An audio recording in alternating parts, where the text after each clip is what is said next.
going on, everybody, and welcome back to another episode of JaAR. JaAR, for those of you that may be new, stands for Joe. And Amy. Review, and this is our weekly, somewhat weekly, more than weekly show, where we review the Magic stories. And this time we are here for the finale, the last. I can't even, I was going to say like the, fifth and final, but it's not the fifth and final, it's not the 10th and final. There have been a lot of these, but the final story for Oath of the Gatewatch, so that we can finally come to the end of our journey through the Battle for Zendikar / Oath of the Gatewatch stories that we got started reviewing because of our most recent trip to Zendikar in Zendikar Rising all that long time ago. So we are finally here, and I mean, what a journey it's been, obviously. I think just your hair length and my beard changes alone, hair and beard alone throughout the course of these reviews should indicate to you what a ride it's been, but honestly, the actual stories themselves is more indicative of it for me. But so today we are here specifically for Zendikar Resurgent, which is not a specific byline, but is written with contributions from Ari Levitch, Doug Beyer, Kelly Diggs, and Kimberly J. Kryness. My quick review at the top is it's perfect, and you should go read it. That's it. That's my quick review. Go. Leave right now. Thank you for coming. We're so happy that you're here. Go read it, come back, and we can talk about it. Amy. Yeah. It's moments like these that I wish that the Nissa necklace that Kimberly Kryness made didn't break. That's a good point. That's a good point. Oh God, that was a very old JaAR, but we do have a necklace that, the necklace that Amy is referring to is a small magic card of Nissa Vital Force, I believe. It was a Nissa Planeswalker card. Magic card front, magic card back, with a little spike at the top, and then it was a necklace. And Kimberly Kryness made it as part of a fundraising campaign that Wizards was doing. Off the top of my head, I do not remember which, but there's a video of it where she's wearing it, we show it off, we thank her for it. So, yeah, that's fair. It was beautiful and perfect, and I loved it. And Kimberly Kryness made it, and I love her. And then it was mailed to us, obviously, and But it broke. Yeah. We'll figure out a way. It was very delicate. Yeah. You'll probably figure out a way to fix it someday. You're very good at this. Yeah, I mean, the thing is, I can fix it. It's just probably not going to last. Yeah. It'll break again. Yeah. And I'd rather not lose it if it's going to break again. Fair. Definitely fair.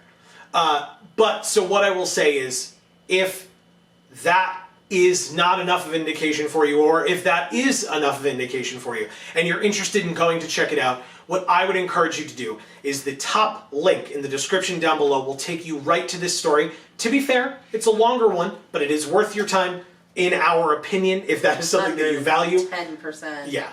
It's definitely worth your time. Just realize that this is not something that you can just pop over I got 10 minutes, No. You will not have time in 10 minutes. Take the time, sit down, get a drink, whether it be alcoholic or non, if you are of the age to be able to do so, whatever. Sit down and be able to relax with this. Cup of tea, something like that, and enjoy, because it's definitely worth your time. And then, as I alluded to earlier, of course, when you're done, we would love it if you would come back here and join us in reviewing it, talking about it, giving your opinions, etc., especially if you didn't like this story, because we definitely want to know why. What is it that you didn't like about it? Or if you maybe Joe wants to know why. If you didn't like this story, I don't like you anymore. The end. Thankfully, I'm the one that reads the comments, so definitely send them our way regardless, because truly, any opinion whatsoever that you have, agreeing with us, disagreeing with us, liking the story, disliking the story, or anything in between, the comment section down below is what it is for. Leave a comment down below. We would love to hear your thoughts. Yes. Before we get on to the full review itself, and my God, obviously at the time that I'm speaking, I don't know how long this video is going to be, but you have the benefit of looking down below and seeing that timestamp. I am sure it is quite long, so apologies / you're welcome. But before we get started on that, quick aside, hi, Thank you for being here. Welcome to the Geek for All YouTube channel. We have other channels as well, don't forget. Video Games for All and Gluten Free for All. Links down in the description box below. So you should definitely go check those out. And wherever you are, here or there, if you're enjoying the things that we're making and you want to see more and you want to make sure that you're able to support us and thank us, the best way to do that, if you have not already, is to subscribe and ring that bell so that you will get notifications whenever any of our videos come out. Or if you're here on this channel, Geek for All, then you will get notifications whenever we go live on stream, which is every Monday and Friday at 8 p.m. Eastern.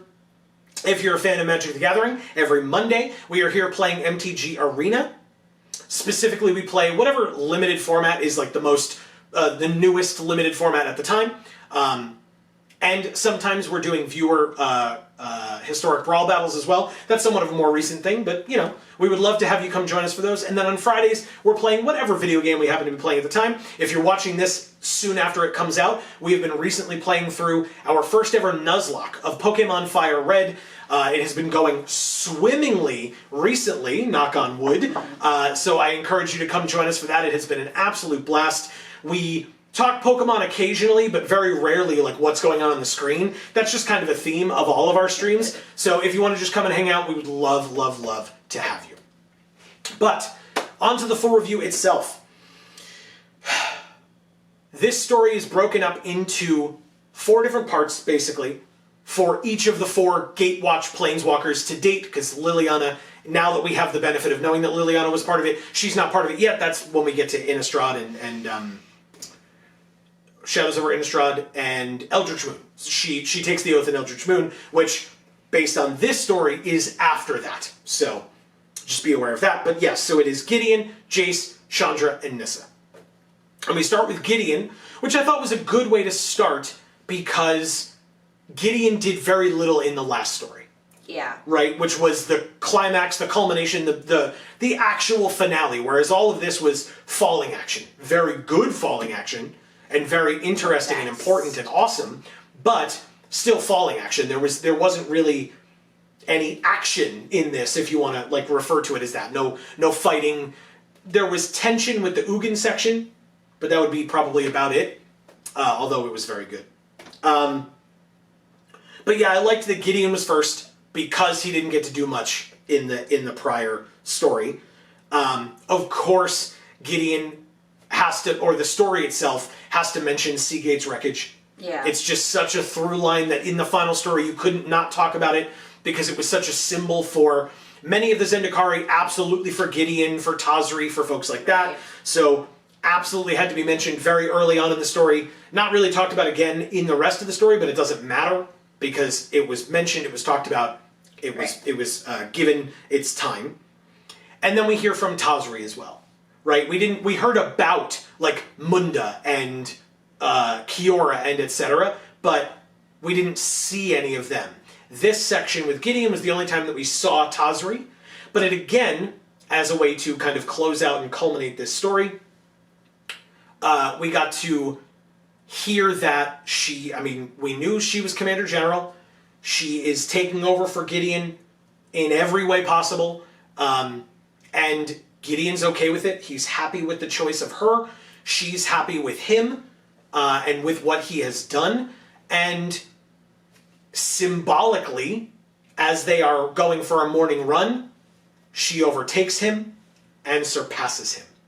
And he is unable to catch up to her at the end of that. And I thought, he's happy about it. Yes, exactly. For multiple reasons. I mean, one, he knows that his army, quote unquote, is in good hands, in the right hands. Right. But also, he gets to rest. I mean, that was a big part of his portion of the story was he wakes up, he had been snoring, right? If you recall at the beginning of the Battle for Zendikar stories, he hadn't slept in days because he was going back and forth between Ravnica and Zendikar, fighting. He was actually asleep at the beginning of this story. Huge deal that he was asleep. Mentioned that he'd been snoring. So it's that classic, sprawled out, huge snores, and it even said that he'd been doing that for a little while since the final fight. Seeing the people that he had been leading kind of going off, the Zendikari that he'd been leading, kind of trickling away little by little because they were able to move on with their lives. because of what he had done, what he had led them so that they could all do together, which was great. Right. And then again, Tazri being able to lead. He even mentions, I wrote this down, Gideon mentions how she's different now. He can see it in her, that she's different. Because she's ready. Yes, I agree 100% with that. But also, because he was talking about, like, there was, like, a gentle calm to her. Mm-hmm. I just feel like living for millennia in your mind would probably do that to you. And that's what she did with her encounter with the Eldrazi. Which, again, is, I mean, I love Tazri. She's one of my favorite characters. So, yes. Makes perfect sense to me. Because I love her. She's the best. Mindfulness matters. Yeah. Well, and again, yes, and when you're... I think perspective matters a lot, too. Right? So now that all of the craziness is past, this is the easy part, right? Not to say that anything about the aftermath is going to be easy necessarily, but that anything that they come across, she being Tazri and they being the Zendikari people, are going to be able to handle it. Right. Now that the multiversal threat has passed and these planar-bound individuals aren't dealing with something that multiple planeswalkers could barely handle. Right. So, but honestly, I mean, he shows up in other people's stories, but that's kind of the end of Gideon's section. There wasn't, it was awesome, and it was a good kind of close on Gideon's story because it helped culminate so many aspects of Gideon's story. The leadership aspect, the lack of self-care aspect of not sleeping, etc. All of those threads seemed to close. Yeah, and the running part was just like a perfect torch passing to Tazri. Yes. Where, like I said, where she literally overtakes him, which is perfect. Because it's not conflict-based as it had been with the two of them previously. Right. It was companionship with them running alongside one another, and then her actually just passing him by, and like you said, him being absolutely okay with that, because it was not about the competition, it was just about, they're just having a run. They're releasing tension, exercising, whatever you want to call it, but just getting it out. And the fact that she wins is irrelevant to him, except that it's symbolic to us that she's able to do that. So, I loved it. I thought it was great. Then we go to Chandra second. Chandra's section where it's from Chandra's perspective, because again, she shows up later on, and it's very important when she shows up later on. Chandra's section is just about Chandra kind of coming down from what she did. Yeah. Right? You're done talking about Gideon, you're good? Mm-hmm. Okay. So yeah, I felt like Chandra's section was just her coming down from the fact that she killed 2 Titans. She absorbed the mana of an entire plane and lit that mana on fire to destroy beings that were the size of the sky. Right. Which is nothing to scoff at, and is not just the size of the sky, right? Like,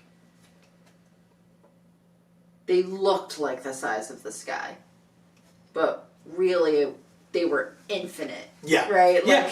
Sure. Good point. Yeah, so it was like very, very interesting that it goes from that to the first thing we see Chandra doing. It's just heating up a pot of goulash with her hands, touching the beautiful description of her laying her hands on the base of it and what it feels like and etc. Heating it up, it begins to bubble. The lid starts, bouncing around a bit. She ladles it out to people from her seat. They keep talking about the chair that she's sitting in, or chair that she's sitting in, and how it's uncomfortable and etc. We eventually find out what that chair is, but we'll get there. I kind of, whether I remembered it or just kind of figured that's what it was, when they kept being like, well, she's using it as a chair. Well, she asked to be able to sit on it. I kind of guessed as to what it was, but they eventually tell us. But she's ladling out the food and etc. She even, Nissa brings her a bunch of blankets. she heats the blankets with her fire, or with her pyromancy. So, like, all of that, the story even mentions. She went from lighting a plane on fire, essentially, to heating food and warming blankets. Yeah, I mean, I was a little surprised that she could do that at that point. Like, you know, like, I kind of just expected her to be, like, out of commission for a while. Well, maybe for anything big. I mean, it implied that when Ugin showed up, that she had made fireballs in her hands, getting ready to throw them at him, just because everybody was kind of on alert at that point, not because it was Ugin specifically, but just like, there's a threat, fireballs, you know. But it also talked about, which I found fascinating, that her legs were affected. She wasn't really able to walk following it. Which I thought, I guess this story allowed it to be somewhat contained. Because when I read it, I was like, did that ever come up again? Like, I feel like that would be something that would come up again. Of like, oh, it's my old Eldrazi killing injury, you know, my legs again. And it doesn't. It doesn't ever come up again. No, yeah. But the phrase that she used, or the line that was used in the story, was that she said she used reserves that she shouldn't have used. Yeah. Yeah. And so maybe that's the part that comes up later because of the whole, like, Jaya training her to, like, control her powers better. Like, I mean, that's way far away, but still, like, that kind of, that's the payoff for that. Again, or it could just be showing you the impact of the feat that she accomplished and why it was so, or how it affected her, that it wasn't just, cool, I killed 2 planeswalkers, what are we doing now? Or not planeswalkers, but multiversal threats, what are we doing now? Like, she was actually affected by it in a meaningful way, you know. But she didn't seem too afraid of it. She was just kind of sitting there and, like, talking about her legs, or, like, Gideon asked her, and she kind of instinctively put her hands down to her legs and whatever. There was a cute moment, or a couple of cute moments with Chandra's section. There's this quote that you wanted me to write down and to read. 2 sections, but both quotes from Chandra's section, and then I can let you talk about them. First quote, you want to read both, or just one and then you talk about it and then the other? I think you can read both. Okay. So quote 1, Nissa's eyes, so this is from Chandra's perspective, Nissa's eyes were quiet and thoughtful, green touching green. Chandra liked the way her movements were gentle, her hands kind. And then the second quote was, Chandra watched her new ally? Teammate? No. Friend is what we call those people who help us survive. Yeah, I think, I mean, at this point, I think people have beaten this horse so far past death. Yeah. To try and talk about Chandra's relationship with Nissa. And I think all along I was sitting there saying, but was it though? Like, how much of a relationship was it really?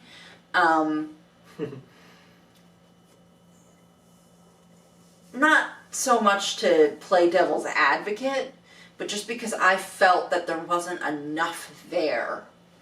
And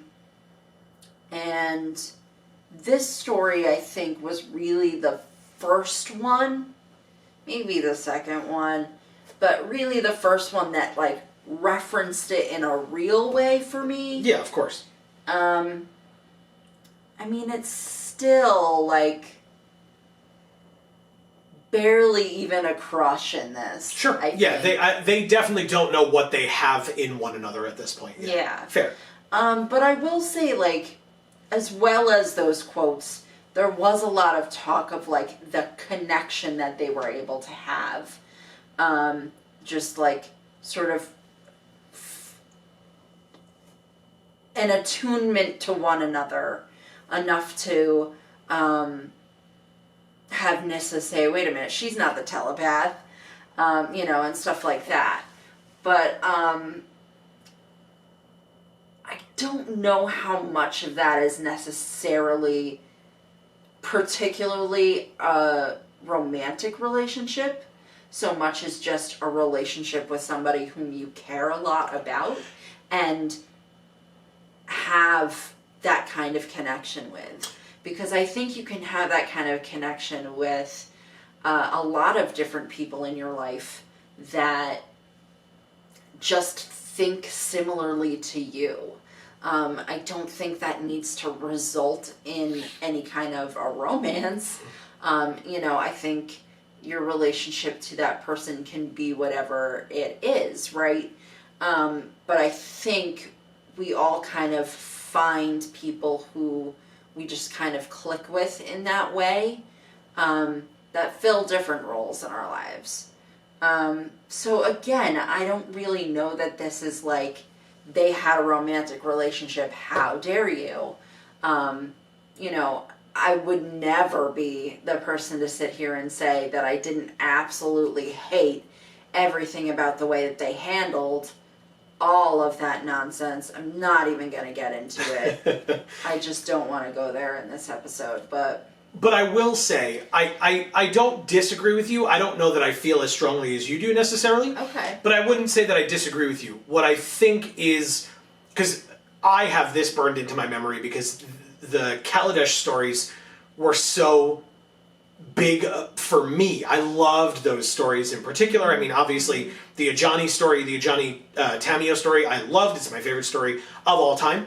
Yeah. But right before it or right after it was the locked up story or something. I'm not going to remember the exact name of it, but it was where Chandra and Nissa are locked in that cage. The art. They're locked in that. I say cage. It was like that airtight space. Yeah. And they were losing oxygen and they were legitimately dying. And that, I think, was where it bridged from a close relationship of friendship or familial relationship or whatever to a kind of love, of a romantic love, if I remember correctly. That's the one that stands out to me. And again, we reviewed that one when it came out a long time ago, so if that's something you're interested in looking up, feel free to, I think at the end of these, we've been doing the Battle for Zendikar ones, but we have the JaAR playlist on the channel, so I encourage you to go check the playlist and look for that one if that's something that interests you.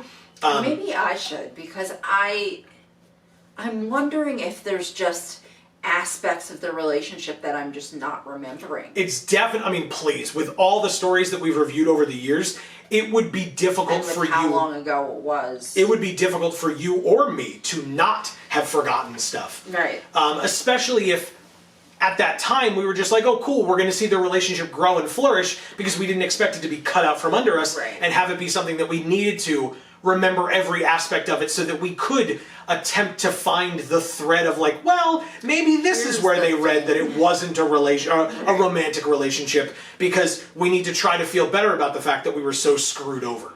So I don't blame you in any capacity for feeling that way, but I think once it got to that locked up story or whatever it's called, that was the one that really amped it up for me and made me remember back to this relationship that was fostered between the two of them in the fact that Chandra and Nissa's connection with one another is what killed two multiplanar threats, or multiversal threats, in Ulamog and Kozilek. Like, that's just what I thought back to after we read that later story, and then any other stories after that where they discussed their relationship or where it was alluded to in any capacity. Yeah. I mean, I will say that to me it was very clear, in contrast, how much Nissa loves Zendikar in this story. And I think that maybe that's what I really clung to when reading this story the first time, as opposed to being like, oh, well, Nissa and Chandra are in a relationship. You know, I really clung to Nissa being so involved and so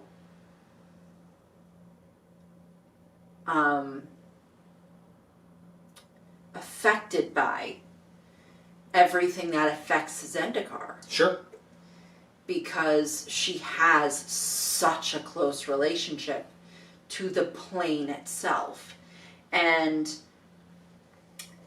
I think this story was probably the thing that really made me identify with Nissa and have Zendikar be my favorite plane. Okay. It was probably really this story that, like, made me, like, really solidified a love for Zendikar that I already had, because this story was the one that I could relate to in all of the years in the home that I grew up in, spending so much time outside as a way to escape from my abusive home. You know, I was almost closer to the woods in my backyard than I was to people. And so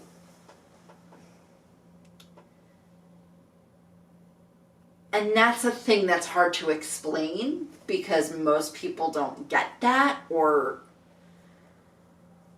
have, like, even have a concept of, like, what that would mean. But every relationship with a person that I had, you know, I kept everybody at arm's length because of the fears that I had, so many fears that I had about just what could happen. Yeah, I was going to say you kind of felt like you had to. Yeah, but with nature, I didn't have that. So this was probably the first story that really, like,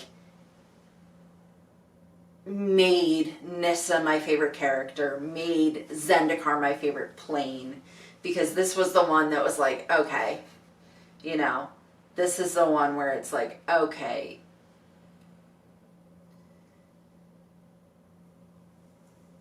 the, like, relationship that I had built up with Nissa and Zendikar finally came to, like, fruition in this story. Sure. So I think it's kind of interesting that now that we're kind of reading it a second time, many years later, I think I'm kind of able to look at it more as, like, those two together.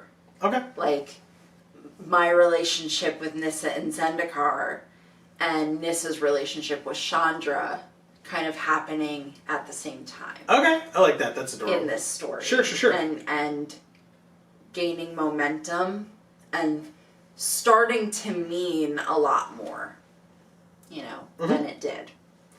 And we'll talk more about Nissa, because this is the Chandra section. There's more Nissa in the Nissa section, but remember all of that. There will be a quiz later. Because it's important to talk about. And then the last thing for the Chandra section was her seat. What was she sitting on? Because if for whatever reason you haven't gone and read this story yet, shame on you. And by that I mean you do what you choose. You're a human being, and I'm not your boss. But honestly, if you're gonna read any of these damn stories, please read this one. Agreed. It's so fucking good. Very good. Very, very good. And if you want, stay around to the end and we'll tell you the section that you have to read, but you should read it all.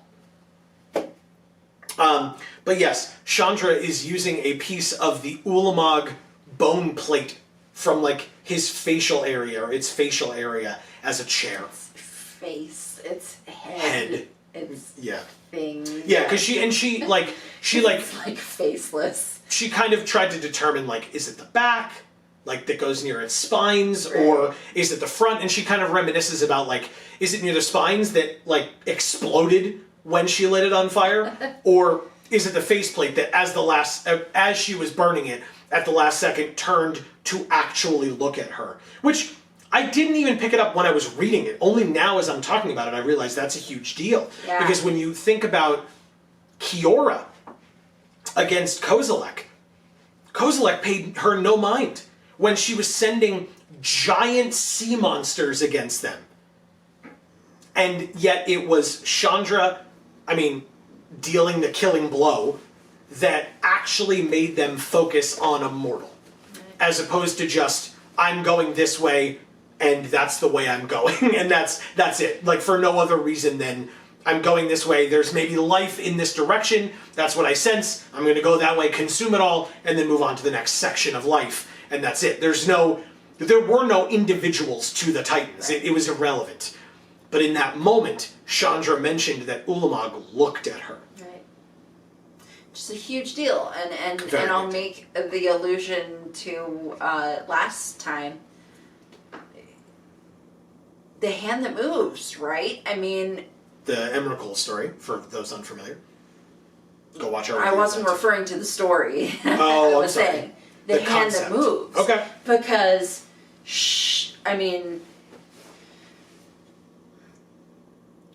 in that moment, she's channeling not just her power, but also Zendikar's power, but also Nissa's power. Mm-hmm. And that's why Emrakul said what she said. To Nissa. Because Nissa's fucking powerful. And in this story, we get to see Nissa's power plus Zendikar's power plus Chandra's power. That's a fucking hand that moves. That's a whole damn body that moves. Sure. Right? Sure. That, moves at the speed of light. Yeah. It's, so it's very fitting and very important that it had that line. That the Eldrazi looked at her. Yeah. Because that's not what they do. Yeah.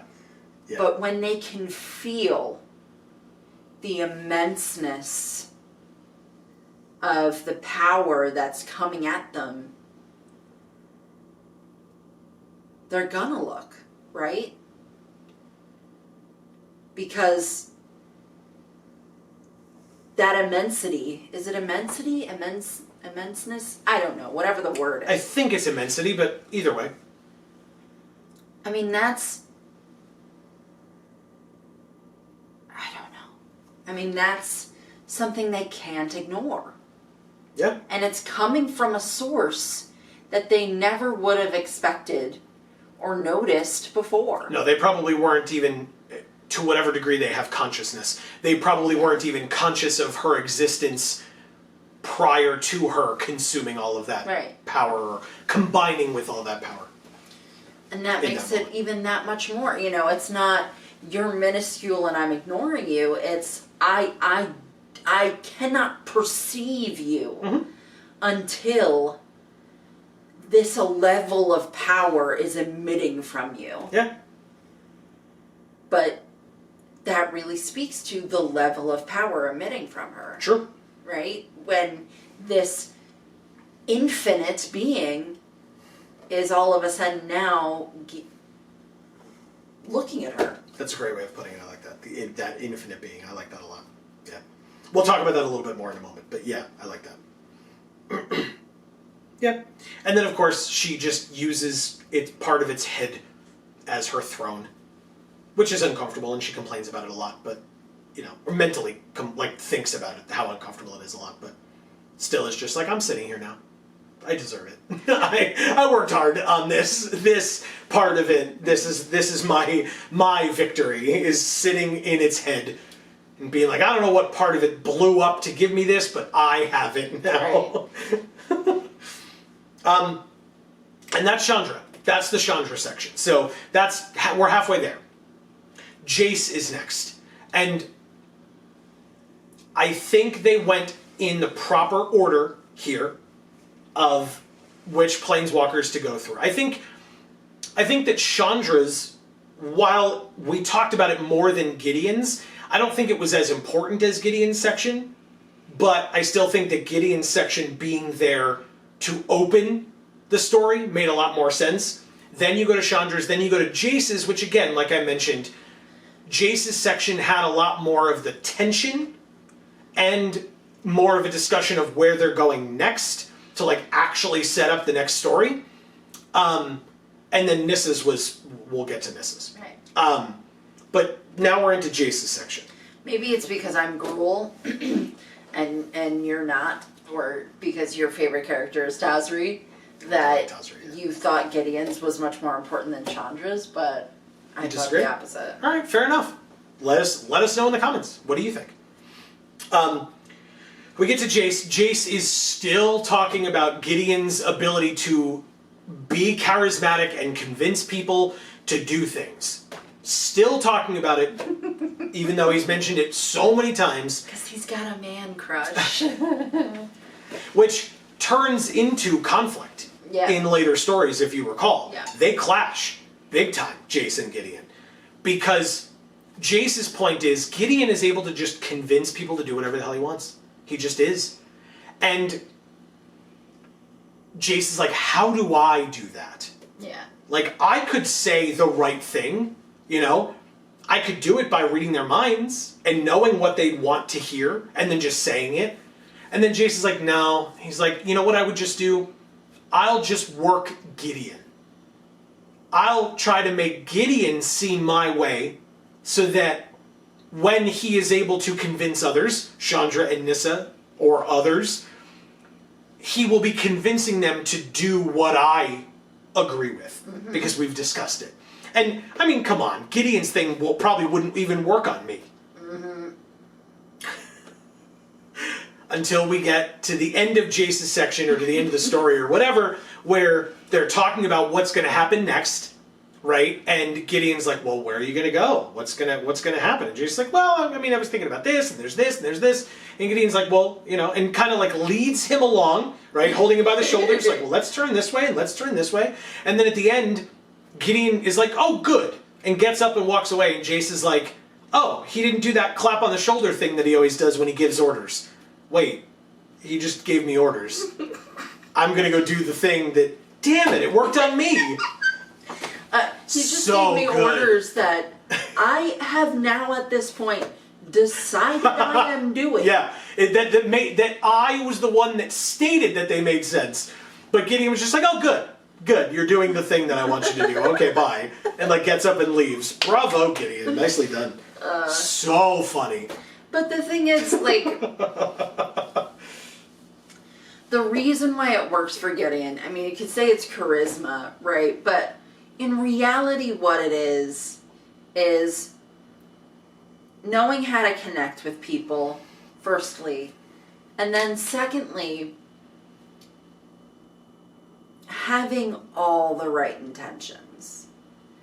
You know, he doesn't go into a conversation with Jace going, I'm gonna decide for him what he's doing and I'm gonna make him do it. You know, he goes into a conversation with Jace thinking, gee, I wonder what he's doing.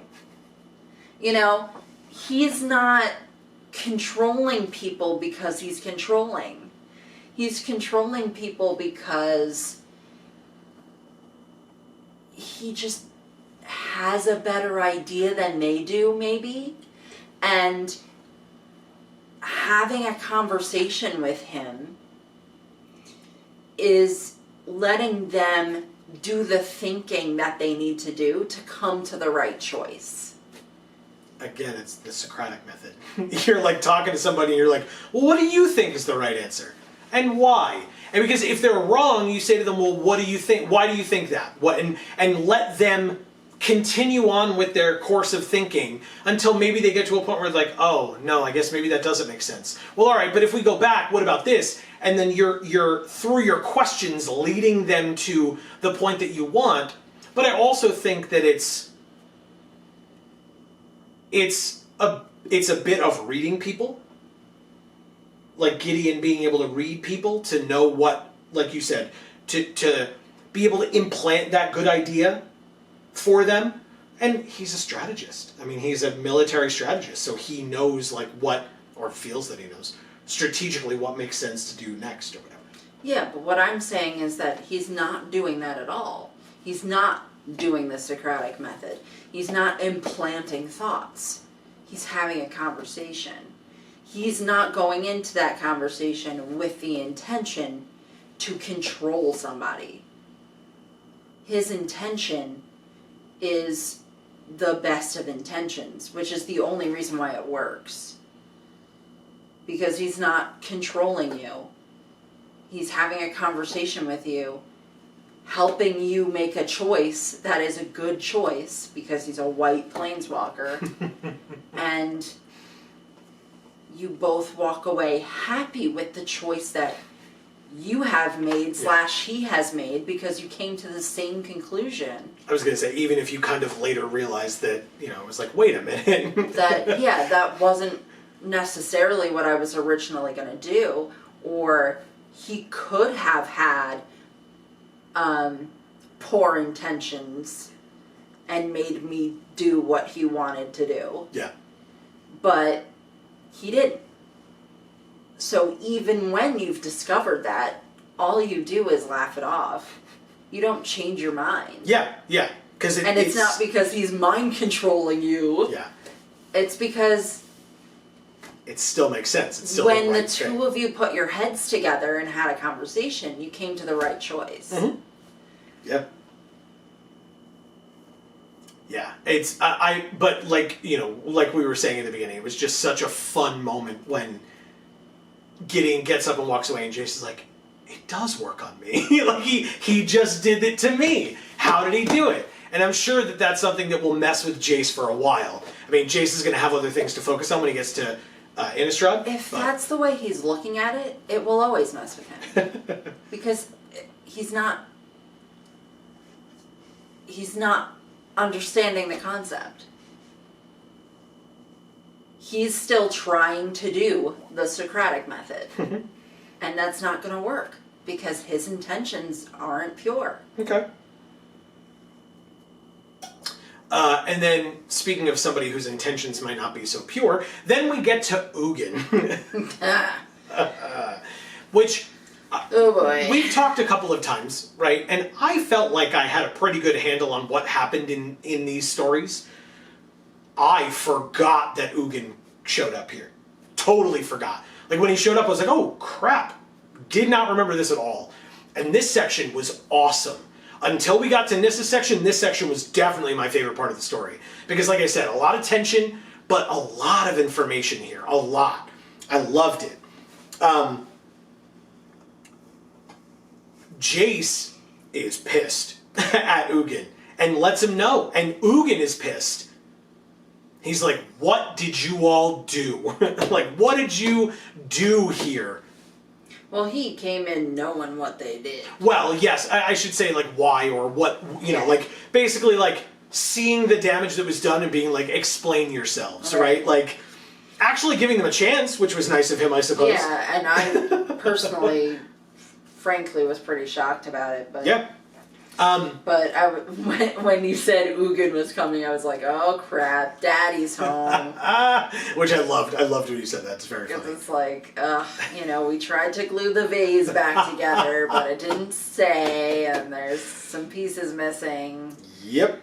You know. Did you three ever do that? You and your sisters? Did you ever do a thing where we like... didn't have any vases. Well, no, but I mean, like, did you ever do something where you're like, oh god, we have to cover this up before somebody finds out? Oh, yeah. Oh, yeah. Yeah, it was usually me. I mean, I'm an only child, and I definitely did stuff like that, too. Okay, so I'll tell a story. Sure. We had a brand new love seat. It was like an off-white color. I mean, it had a pattern, but it was like an off-white color. Brand new. I mean, it was like 2 weeks old. And I had friends come over, which was few and far between. I mean, that was like amazing. Yeah. That friends came over. Sure. And it's funny because we were filming, like we have this on camera, okay? and back then that meant something, you know. Nowadays everything's on camera, but you know, back then it wasn't. Yeah, there were no cell phone cameras and stuff. This was a camera. At some point, we're all like running around doing whatever we're doing. At some point, my friend gets up, holding up her lipstick. I was going to ask what spilled on it. And it broke. So I don't know, I guess she like put it way up, so it was like sticking way up out of the tube. And it like broke onto like the side of the tube. So you see her in frame, like hold up the lipstick, see that it's broken like that, and like make a face like, you know, and then she's out of frame and whatever else happens. Eventually, now I was not privy to this happening, but eventually what occurred was that piece of broken lipstick wound up on the couch and we sat on it. And so after my friends left, or probably realistically while they were sleeping that night, because it was a sleepover, so they went to sleep, I realized it was there and spent hours trying to clean the lipstick off of the off-white couch. Did you make it worse, or just weren't able to fix it? I didn't make it worse. Good. Good. But it was still rather noticeable. Yeah, that sounds right. So, when my parents woke up, I took the couch cushion and I flipped it. Nice. Because I was like, well, at least I can go back to trying to clean it again tomorrow or later today when they're not in the room, right? Smart. It would be, except that the pattern went a certain way. And so when my mom came into the room and had enough of a chance to look at the couch, she realized the pattern was wrong. So she said, oh, you know, it looks like this cushion got flipped. So she flipped it back. And then there flipped was out. the stain. Right. So that didn't go well for me. Nice, nice.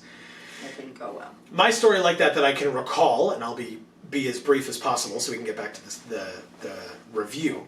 I wanted to drive. I like driving a lot now, but when I was like 15, 16, I really wanted to drive. I think I must have been 15. And my parents weren't home. They were out with either both in one car or in their each individual cars because we had a third car that was going to eventually be mine when I turned 16, got my license, etc. Which I did, thank God. But I wanted to practice, and my dad wasn't taking me out for practice yet. I think my dad did a fantastic job teaching me how to drive, by the way. All shout outs and love to you, Dad. I appreciate it. But I was impatient and a jerk in that way, because if I had asked, he would have taken me. But to me, it was like, well, he's not taking me, so I'm going to go. You know, I was a 15-year-old. So I got the extra key off the hook downstairs and went outside, got in the car, or went into the garage, got in the car, turned the car on. Thank God I opened the garage first, because otherwise I could have just died. But I opened the garage, I turned the car on, and I now, looking around, figuring out, having watched him while he was driving, trying to ascertain what things did and etc. Put the car in reverse, I back out of the garage, I pull back into the garage. I back out of the garage, I pull back into the garage. I'm practicing, I'm figuring things out. I back out of the garage, and now I'm going to be adventurous. I'm like, once I back out of the garage, I'm like moving around in the driveway and like pulling it, you know, turning it this way and like trying to see. I think I even eventually got like to the end of the driveway, like before it would be the road, and then I was like, I can't be here. Mm-hmm. So I backed it back up. He had a very long driveway. I did have quite a long driveway. So, but I backed it back up and went to go pull back into the garage. And I got into a particular position and I was like, this isn't correct. I'm like too far to one side. Let me fix it. And I got distracted in some capacity, whether I was like looking out the window or trying to figure out the radio or something. And I forgot to put it in reverse. And one of two things happened. Either I just took my foot off the brake and it rolled, or I took my foot off the brake and then put it in, like, pressed on the gas a little. The car drove forward and hit the corner of the house. I was freaked out. I put it in reverse. I backed up. I put it in drive. I drove it back into the garage. I turned the car, put it in park, turn the car off, get out, look at the front. There is a dent in the front of the car. I go outside and look at the house. There is a dent in the house.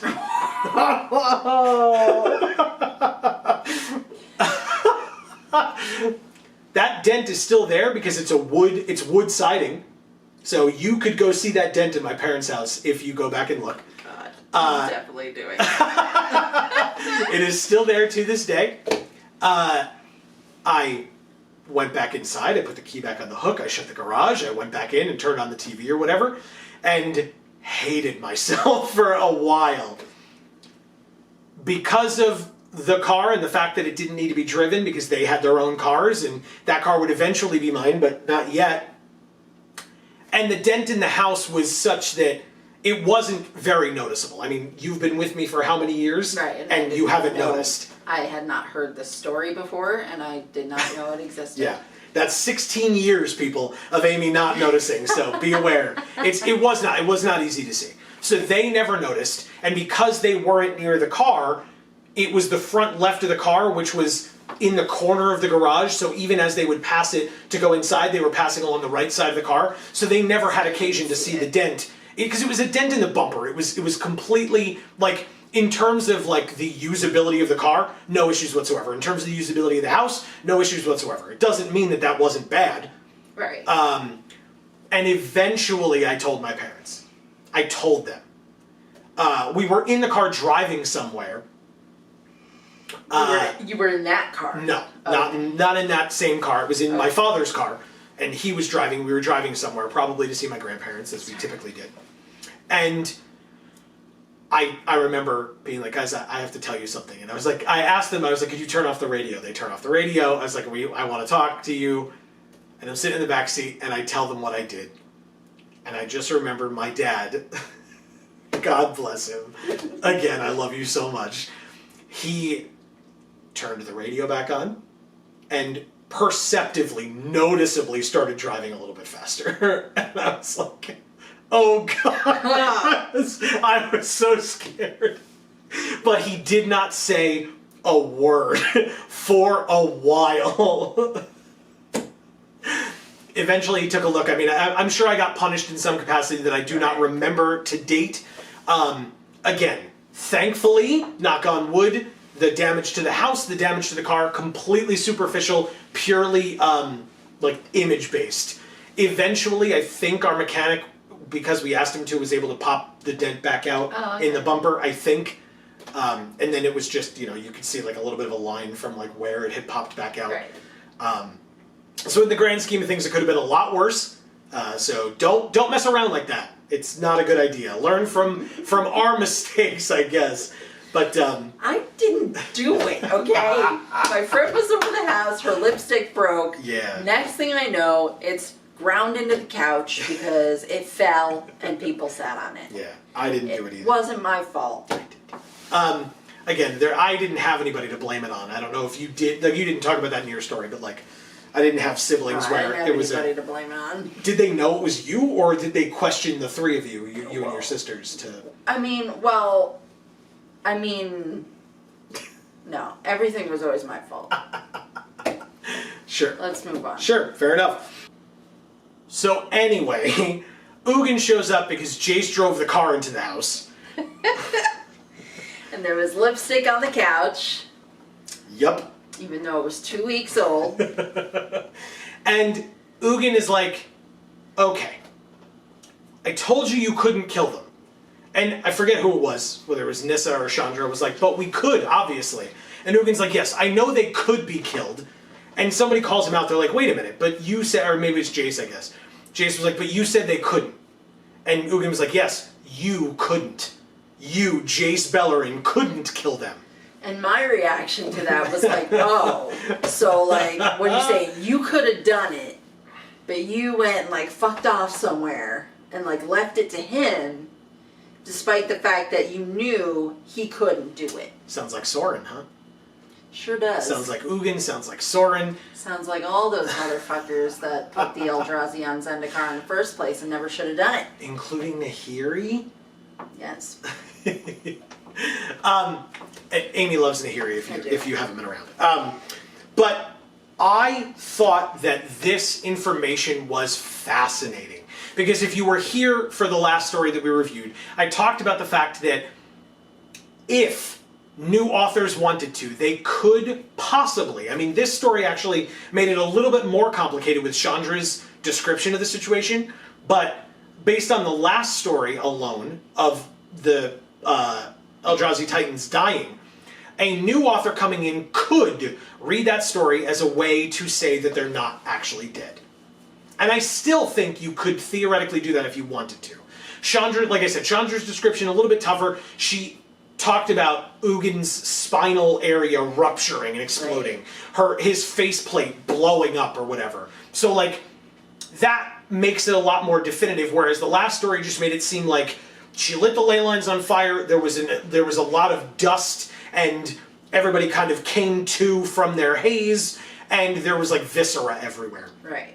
Ugin even says, from the amount of viscera around, Ugin knew that they were dead. They being Ulamog and Kozilek. Well, it wasn't necessarily from the amount of viscera so much as just like, I thought he said he could feel... He said that what they did caused a ripple effect that made Ugin be able to feel it, but also allowed him to determine that Emrakul was not on the plane. Just based on the ripple effect through the whole plane, if Emrakul were there, Ugin would have been able to tell, based on that ripple, that where Ulamog would have, or not Ulamog, Emrakul, sorry, would have been because of, like I said, because of that ripple or whatever. But what I found fascinating was not that this further perpetuated the idea that Ulamog and Kozilek could still be alive, but what it could mean that they are dead. Because what Ugin says, which is not something that he had really presented to Jace previously, but as you and I discussed, and hopefully we'll discuss right here, right now, I've seen this before in fantasy properties. I wrote this quote down. Ugin is upset that they killed the Titans because, quote from Ugin, "You have killed 2 living creatures that were older than worlds, without knowing their purpose, their role, the impact of their lives or their deaths. You risked this entire plane and unknown consequences beyond it to kill them, because you could." And then later on he says something to the effect of like, the biggest threat to the multiverse is planeswalkers, right? That's a different story. That kind of goes into the Nicol Bolas thing for War of the Spark and blah, blah, blah.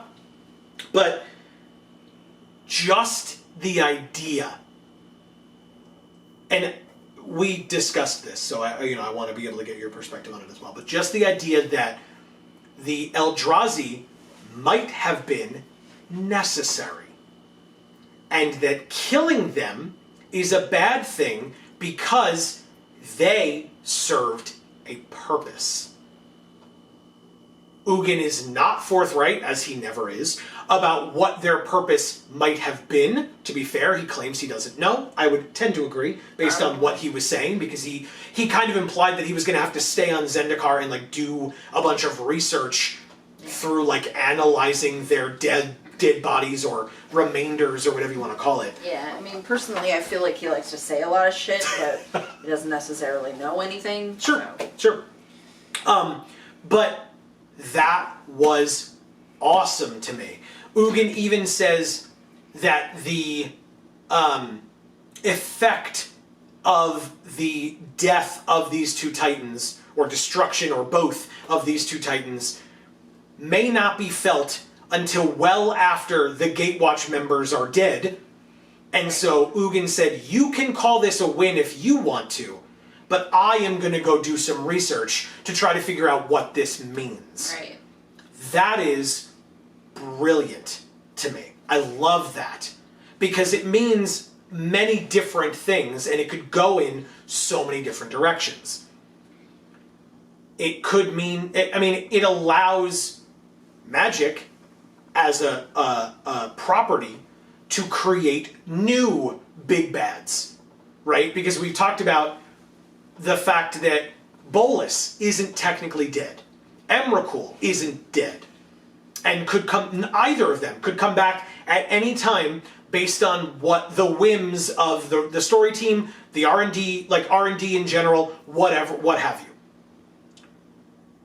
But this aspect of you got rid of them, they had a purpose, and something could come and fill that void. And it's devil you do versus devil you don't. Devil you know versus devil you don't. You know the Eldrazi. Ugin knew that they could be contained. It didn't work out great for Zendikar. Ugin's kind of an ass. They really couldn't be contained, which is the reason for the issue. But for the time that they were contained, they could have been contained. Ugin wanted them to be contained again, because now that they're dead, two-thirds of them are dead. That's a problem, because something can come and fill that void.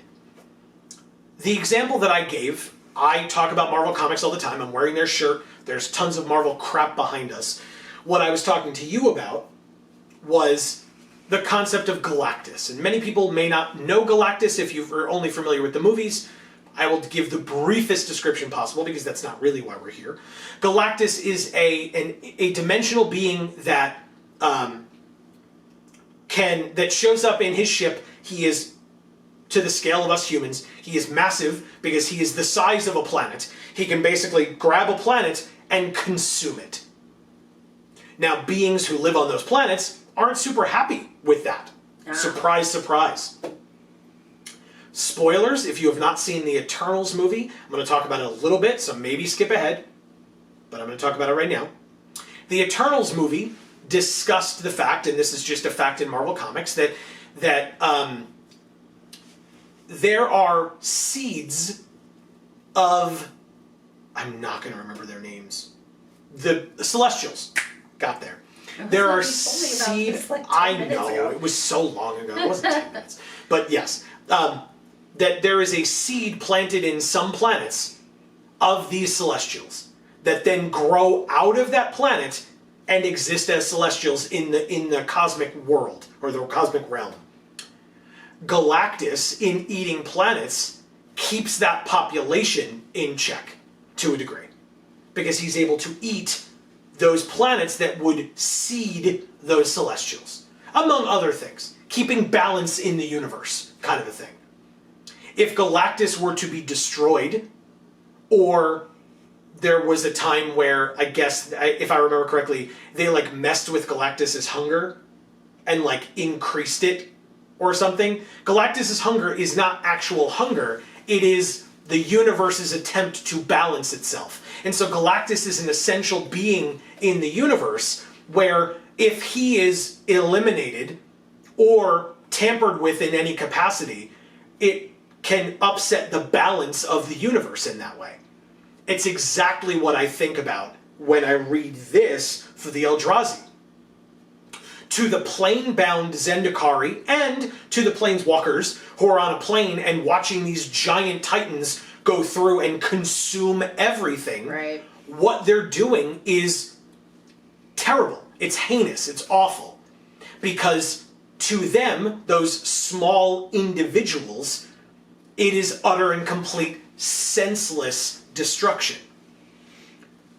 But to Ugin, who is able to think on much more of a long-term level, it could be a balancing. Because it could be cosmic balancing, multiversal balancing. And the Eldrazi, when done consuming a plane, go back into the Blind Eternities and find the next plane that they will go and consume, as new planes are being formed.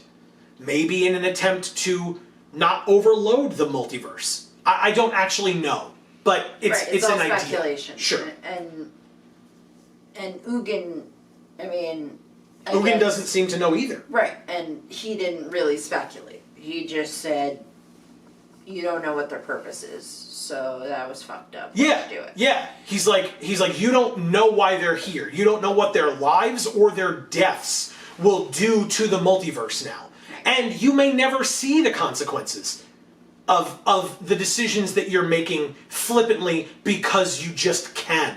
What is that going to do to future generations down the line? Yeah, that really pissed me off, though, that he had the gall to say that. It's like, this isn't a flippant thing. We didn't come here and decide, well, we were just going to kill these creatures for the fun of it, for the fucking sport. Yeah. You know, we're trying to clean up the mess that you fucking made and the mess that they made. I mean, they made the mess themselves and they were cleaning it up. Yeah. Right? But Ugin also made the mess. And then he's coming over here and passing judgment on them and saying that, you know, they're the worst thing that's ever happened to the multiverse. Fuck you, dude. I mean, you're the worst thing that ever happened to the multiverse. Well, you suck. arguably... You're the worst. You're the fucking worst. Arguably, he included himself in that. Not that I disagree with what you're saying. But okay. Because he said planeswalkers, right? He didn't exclude himself. Planeswalkers are the biggest threat to the I kind of multiverse. just forget he's a planeswalker and just think of him as like, I don't know, I guess I think of him as like an ancient Dungeons and Dragons dragon. I don't know. Okay, sure. That's fine. But he likes to come around and act like he's all wise and like knows everything, which is fine if he does, right? But then there's also times when he doesn't, and he's coming around and saying, "Look, I don't know anything about this, but I know it was fucked up that you did this." Mm-hmm. And they're like, "Okay, but we did the best we could in trying to save lives and keep this planet from completely just being killed." Mm-hmm. Like, what else were we supposed to do? Right. And now Ugin might have said, let it play out. Yeah. You're not supposed to be here. And if you weren't here, planeswalkers, what would happen? The entire plane would have been consumed. And Nissa and Kiora, for example, who are from that plane, who chose to return home and chose to enter the fight, if it was just the two of them, they had two options. They could planeswalk away and let the plane die, or they could stay there and die with the rest of them. Right. Those would have been the two options. Right. Because as we saw, Chandra and Nissa together were the only ones who really would have been able to do anything about it. Yeah. Right? Maybe there's a world where Nissa, or a scenario where Nissa could have used the ley lines, held them in place, and Kiora then could have used the Biden to stop them. Maybe. But it's highly, highly doubtful. But Ugin might have said, and again, more speculation, but this is what we're doing. Ugin might have just said, yep, the Eldrazi were here, they were taking over, it sucked. You absolutely could have tried to hold them. If it didn't work, then I guess it was meant to be, that this plane was needed to be wiped out. And... yeah, but the thing is, he's the one who put them there. So it's not... at that point, when they're desecrating Zendikar, Zendikar is what's being hurt, right? And Zendikar wasn't necessarily what was supposed to have been consumed by their balancing, right? Because Ugin and Sorin and Nahiri put him there. Put them there. They could have put them on another planet or done something else with them, you know, put them in the meditation realm or whatever where he threw Nicol Bolas. I'm just saying, like, it's not the natural order of things for the balancing to occur and destroy Zendikar when they're only on Zendikar because you put them there. But if it wasn't Zendikar, it would have been somewhere else. Yes, but it may have been a place that didn't have as much life to be consumed. Sure. I'm not attempting to argue with you, right? Because I don't think you're wholly wrong. Any life lost is going to be life that people are not okay with having lost. Right. Right? The planeswalkers that were here that stopped these titans would not have said, well, at least it wasn't a more populous plane. They wouldn't have been okay with any plane being consumed fully, any life on that plane. Like, maybe if it was just wildlife and no, like, more sentient or higher level thinking beings, maybe then the planeswalkers would have been able to hear Ugin say something to the effect of, this is the natural order of things, you just have to let it play out. It's gonna die, move on. I guess I was thinking more of, like, planets. So less of, like, the planes that we know of in Magic the Gathering, and more of just, like, our solar system, you know, as an example. Like, it's obviously a huge loss if Earth gets completely consumed. Whereas if Jupiter gets completely consumed, it's just a bunch of gases. Like... But the Eldrazi are drawn to collections of life. I'm just saying, like, the point is that you can't say Zendikar deserved this because Fate wanted it. Fate didn't want it. You controlled what happened enough to then skew what happened next to lead to this ultimately. You know what I'm saying? Sure. So, like, it's just kind of hypocritical, I think, for him to be like, well, you know, you should have left well enough alone. Okay, but then years ago, when you trapped them on this plane, you should have left well enough alone. And I am... And maybe that's why he's saying it, right? Maybe he's like, learn from my mistakes in meddling and don't meddle. But that's not what he said. No, and I would doubt that's what he was saying. I think he was saying, like, you don't know what you did, and now I have to deal with the consequences, and you don't, because you'll be dead and gone, right? But I'll still be here as an old-ass ancient dragon, and I've got to try to figure out... Because he puts all that crap on his shoulders and then handles it really poorly when other people, including Jace in this instance, Jace is like, let me help you. Right? Talk to me about it. Let's bounce ideas off of each other so that we can learn. And Ugin's like, you can help by fucking off. Right. And it's like, okay, I guess I have to go because you said so and you won't help me or let me help you, right? So... That was like when my old boss, when we would like be working later than he wanted us to be working, like we were still working because there was still work to be done. Mm-hmm. That's how it goes. He would like lose his temper and get all mad and like tell us all to leave. And I just wouldn't leave. I would just stay there and help him finish. Because otherwise he would stay after Because otherwise it would just be him. Yep. And then, you know, at the end of it, he would be like, oh, thanks for staying. And I'd be like, well, you could have, like, not told everyone else to leave. Yeah. Anyway, so that's the Ugin section. I loved this section entirely. I think it's amazing. I think the implications for where it can go, my mind is going a mile a minute, and I'm hoping that a passionate story team, and I'm not in any way implying that the current story team is or is not, that's not what I'm saying, but I hope that a passionate story team gets this story to be able to continue it forward. Whether that means it's us returning to Zendikar or not, it doesn't have to be, right? Because if it's a multiversal threat that comes in to fill the void left by the Eldrazi, then it doesn't have to be on Zendikar again. It better not fucking be on Zendikar again. Well, because I will punch a fucker out. Otherwise, there would arguably, as of right now, be no reason to return to Zendikar anymore. Good. But you love Zendikar. Why wouldn't you want to return? Keep these people off of it. They're destroying it. Time and time again. Well, so speaking of which, let's go to Nissa. But first, before we go to Nissa, one last thing.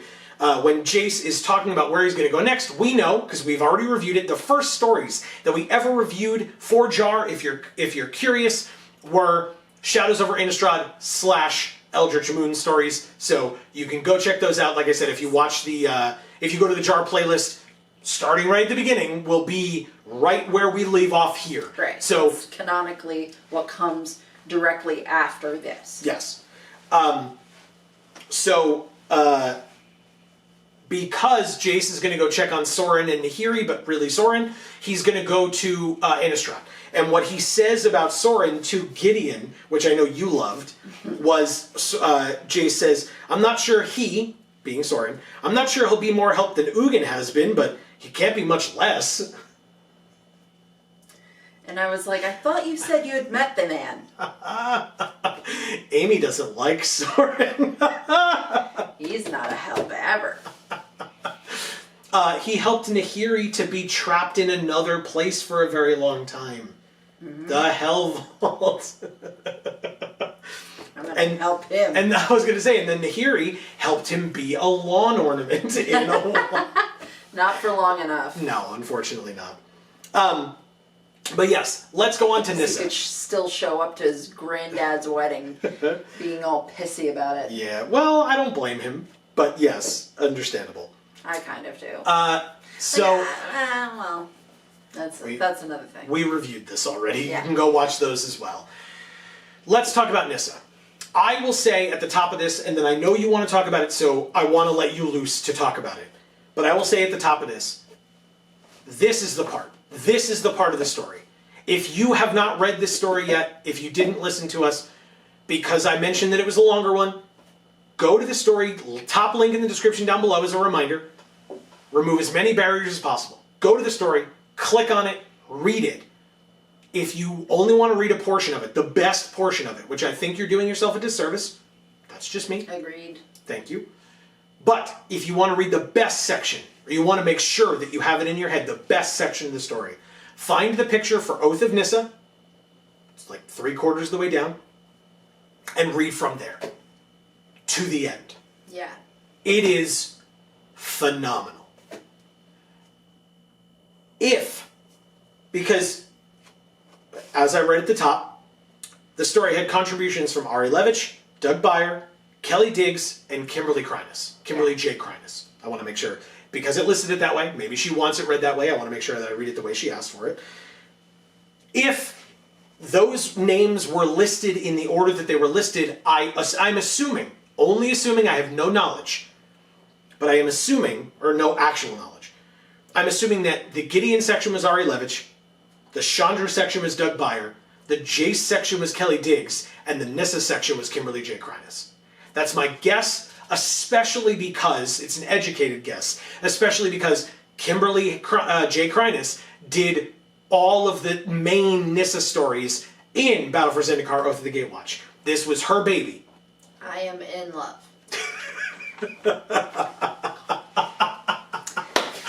Thanks. I mean, we'd love to take you out to dinner or something, so definitely call us, but yeah.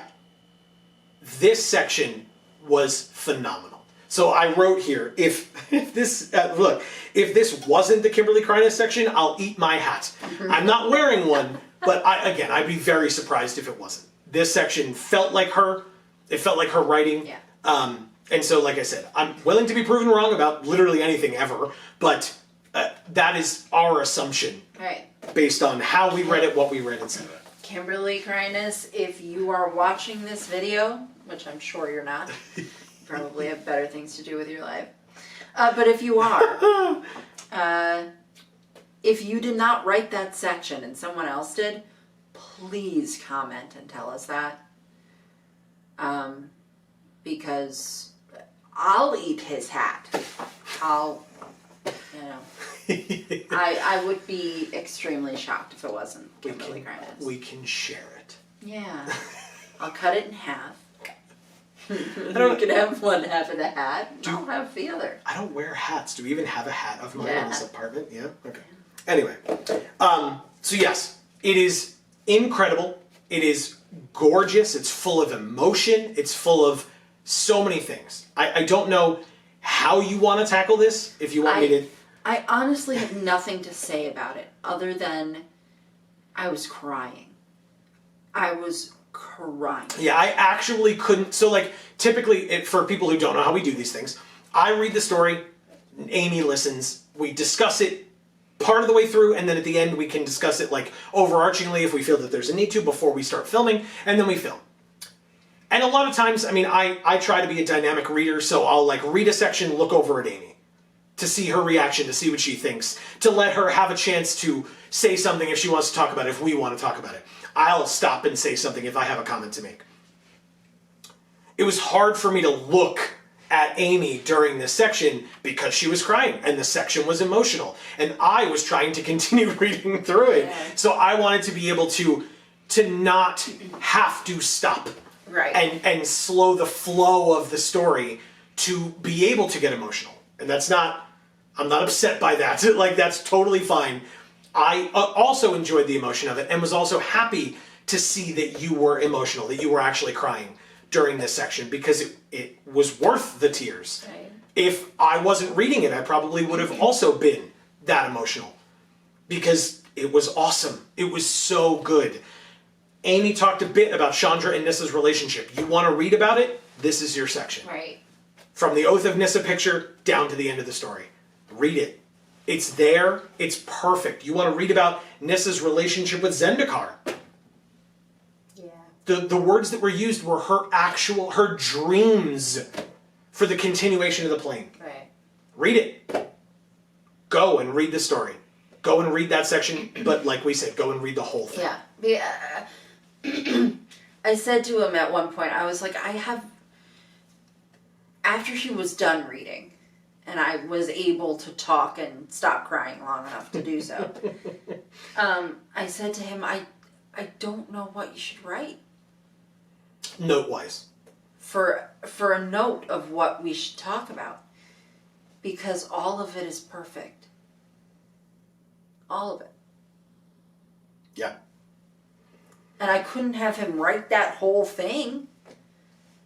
You know? It's just too much. Yeah.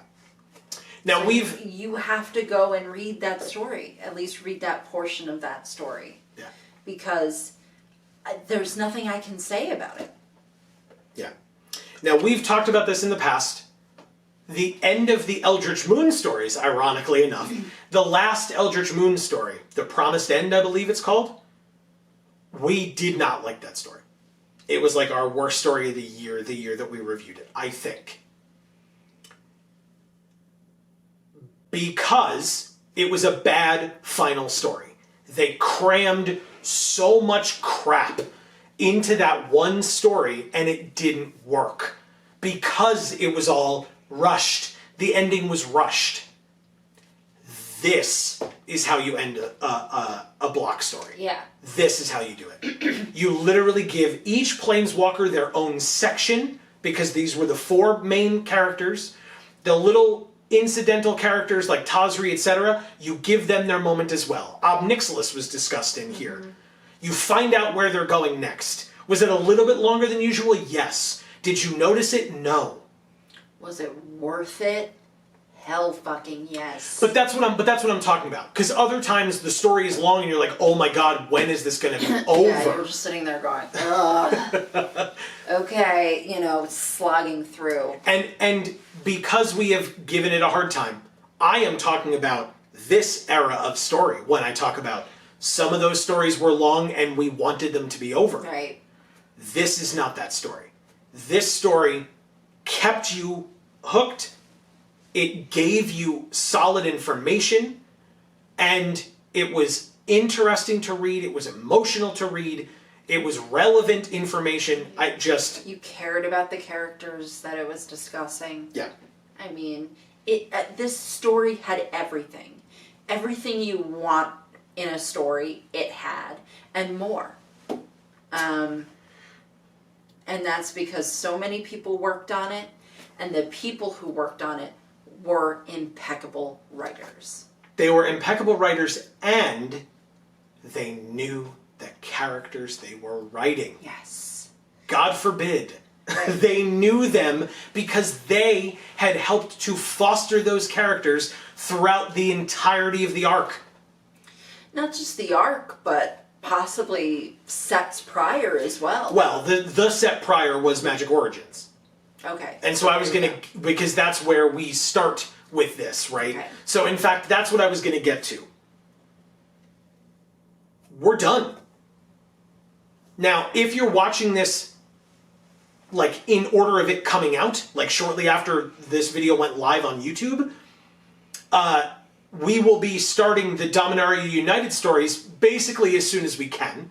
So stay tuned for that, and we're going to have to go through them quickly because relevance... They're releasing them that way. Yeah, which sucks. We'll talk about it then. We've talked about it before. That's not for this video. But if you don't forget subbing, ringing the bell, stay tuned to the channel because you'll get those notifications when those videos go live if you're interested in those stories. But in addition to those, if you want to see Magic Origins reviews, that's the only other big one that I think that we would be qualified to tackle. We once before tried to tackle a story that we were not knowledgeable enough in, and people did not enjoy it, and they were willing to let us know that. And I was appreciative of it. I mean, some of it was a little mean, but that's totally fine, because people let us know how they felt about that style of review and how we did it, and we were like, well, I don't know who this person was or whatever, and people in the comments were like, it's obviously this person, you guys suck, right? So like, okay, I was going to say, I don't even remember what you're referring to. Yeah, we read a story, we tried to do JaAR throwback, was what we tried to do. And it was, at the end, it was like there was somebody watching from the shadows and like, who could it possibly be? And it was supposed to be like this like questioning thing of like, who could it possibly be? And people in the comments were like, it's Gideon, asshole. And I was like, oh, okay, sorry. I didn't read the stories, I didn't know. So, regardless, Magic Origins, we were around for that. We didn't read the stories ourselves, but because it's the start of this big arc of like Origins to War of the Spark, I think it would be cool for us to do. If it's something that you want to see, there's no promises as to when it will happen or if it will happen. Right. But if there's interest in it or we have time to do so, let us know. Yeah, we'd love to hear from you if that's something you want, because why the hell not? And it will be based on, I mean, as you saw with these Battle for Zendikar, Oath of the Gatewatch stories, it will be when we're not reviewing current stories, whenever we have time. But like I said, stay tuned for that. Let us know your thoughts. But yeah, this is how you do a final story. Yeah, it is. It was so good. Well done, bringing the authors together to work together on this piece. And it didn't, to me, it didn't feel like it was 4 authors. No. It felt cohesive. There weren't 4 drastically different writing styles attempting to be thrown together into one story where you'd be like, why wasn't this 4 stories? It was perfectly blended, despite the fact that it was segmented like that for each particular character. Mm-hmm. You know, and I mean, through the other stories, we were able to identify basically who was writing what, essentially, because, you know, we knew the authors well enough, we knew the characters well enough, we knew what characters, which authors frequently wrote for, or which types of stories different authors wrote for, and things like that. Yep. But even all of that being taken into account, this story, when you're reading it, did not feel like, oh, well, this author writes like this, and these 3 paragraphs are them, and these 3 paragraphs are the next author because they write like this. Yeah. It wasn't like that. It was a story. It was one cohesive, beautiful, well thought out, incredibly characterized story. Yeah. Super, super well done. I can't, like, because we could sit here for hours more. We truly could. Yeah. And this video's long enough as it is, I think. Yeah. But as long as you such an emotionally... It's just an amazing story. Just, you have to read it. Yeah. You just have to. Yeah. Is it fair to say that we're good? Yeah, I think so. Obviously didn't want to cut you off in any capacity because... But yeah, like I said, we could gush about it for hours longer because it's worth it. We want to hear from you.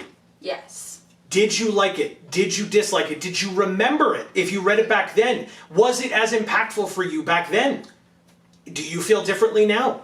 Because I don't think when I read this story back then, I don't think that we were like, oh my God, this is the greatest thing we've ever read, but it made enough of an impact. I mean, you discussed your feelings on its impact for you, but it made enough of an impact on us where, based on our discussions of it, we were like, we want to have this discussion with everyone, and then started filming our reviews of the Shadows over Innistrad stories. So it had to have made enough of an impact for that. Yeah. I think when we were in it, we were too close to it. Fair. To feel it. Mm-hmm. But I think when we were done with it, like we felt the after effects. Does that make sense? I think, like you said, I think it affected us enough to change how we did things going forward. Sure. Despite the fact that when we were in it, it just felt like how it was supposed to feel. Mm-hmm. So, like I said, if you're interested, I encourage you, if you have not, go back, watch our reviews of Shadows over Innistrad. They might be a little bit clunkier because it was our first time ever doing it. Yeah. We also look a lot different. Yeah. For those. There's a lot of different sets because we're kind of trolling around in different areas of my parents' house trying to figure out where we could possibly film these things until we got our own place and had our own set and stuff. But yeah, with... My hair's like 80 yards long. So it's quite a contrast. My hair is 80 yards shorter. I encourage you to check it out if it's something that interests you, to bring yourself back to that nostalgia. Like I said, some of it's a lot clunkier. I don't think the stories are linked in the description, but knock on wood, the story page on the website has been working for us as we've been doing these reviews. So, like more recently, since Streets of New Capenna. So, shout outs and props where they belong for the fact that it is working. Yeah. So you should be able to go back and read those stories, like find them and read them for yourself if you want to go along with us. But otherwise, if you're watching this in order as they're coming out on YouTube, don't forget Dominaria United coming very soon, very, very soon. So stay tuned for that. Thank you so much for being here. We loved this, obviously. We hope you loved it even half as much as we did. But like we said, if you didn't, or if you want to have your voice heard, leave it in the comments. Because sitting here and gushing about an amazing story, but in my estimation, still being willing and interested to hear dissent, to hear somebody who didn't like it and why, I still think even that is a great way for all of you to join us as we show off our... #Vorthos Pride. Because you don't have to love all of it, but if you're here, if you care, if you're listening, I think this is a really cool way for all of us to join together and do that. So thank you in advance for doing so. This is a great story for that. Yeah. It was amazing. Vorthos Pride. For reading a story like this and shedding actual tears is a great way to show off your Vorthos Pride. Great way. So if you did, let Amy know that you joined in with her in her emotion. Because, like I said, I almost did. In fact, it was like the last line of the story where I looked back at you, regretted having done so, and was like, okay, it's one more line. Just read it, Joe, and then we can be done. And then, and I did. I was able to get through it. Again, I'm a man. I don't cry. That has never been me as a human being ever. I don't do that toxic masculinity BS. I cry all the time, and so do all real men. Just saying. But that is going to be the end of this particular review, this video, this story. Thank you all so very much for being here. Again, this is why we started doing it, arguably. So hopefully you enjoyed it. Like I said, hopefully you enjoyed it even half as much as we did. We want to hear from you in the comments down below. Thank you so much. But I know what you're doing over there. I'm trying to get through it. For now, from us here at the Geek for All family of channels, I have been Joe. And I'm Amy. And as we always say, in whichever video of ours you watch next, we will see you all next time. Thanks so much, everybody.